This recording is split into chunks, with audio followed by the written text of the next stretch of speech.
Hello, welcome to Tuesday's Tricks and Tips for Teachers. That's a tongue twister. Today we're going to continue our discussion or our idea brainstorming about how we can create characters. And one way that you can do that, and if you've been watching our Wednesday, What Are You Reading? Bits, we've been talking about Dr. Seuss. And Dr. Seuss was a famous artist who did all kinds of things. And I thought I would just show you some of his crazy characters in his art book. He liked to take liberties and create characters that had never ever been created before. And that's a fun way to start. Just have your students draw something crazy and then figure out what it could be. And one way to get them started, because again, when it's time to write a story or create a character, oftentimes our students say, "Oh, I don't know where to start, it's so hard." So one thing that you can do is you can take, it's a pass around picture.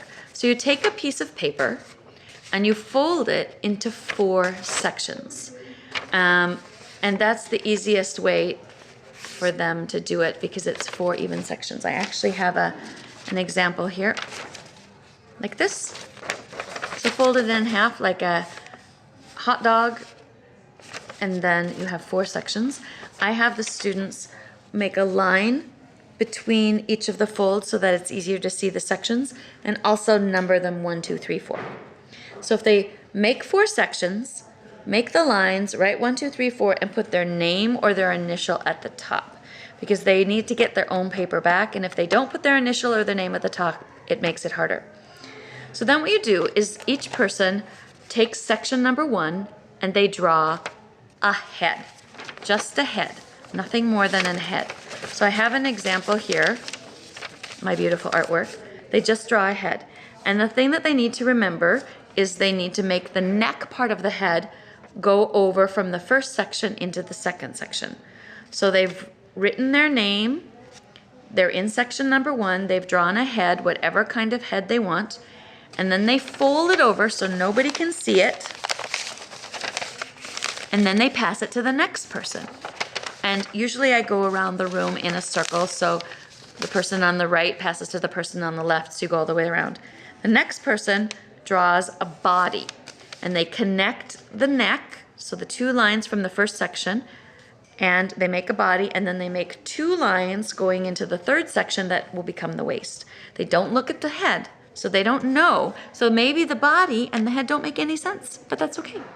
Then they pass it around again to the next person. In section 3, they make the legs. So they're connecting to the waist of the body, and then when they make the legs, they have to make the legs, the lines go into the next section. Then they pass it around again, and the last person draws the feet. Again, making sure that they've connected to the legs from the 3rd section, and then they pass it back, 3 people, so it gets back to the original owner. And it could turn out to be very crazy. So then what you do is then you have this crazy character. No one knows what it is because no one's seen the sections that have come before. And then you have to come up with a name for the character. You have to come up with a sound that the character can make. You can do a little bit of the interview idea like we did with the animals last week, where you ask, where do you live? What do you eat? What do you like to do for fun? And then suddenly you have these crazy characters that you can start a story with. You can work together in groups, you can work individually, you can work in pairs. You can say, what happens if this character meets that character? You can tie it into science if you're talking about habitat, because that has a lot to do with where you live. So that's another idea on how you can use characters and how you can create some crazy characters just like Dr. Seuss did.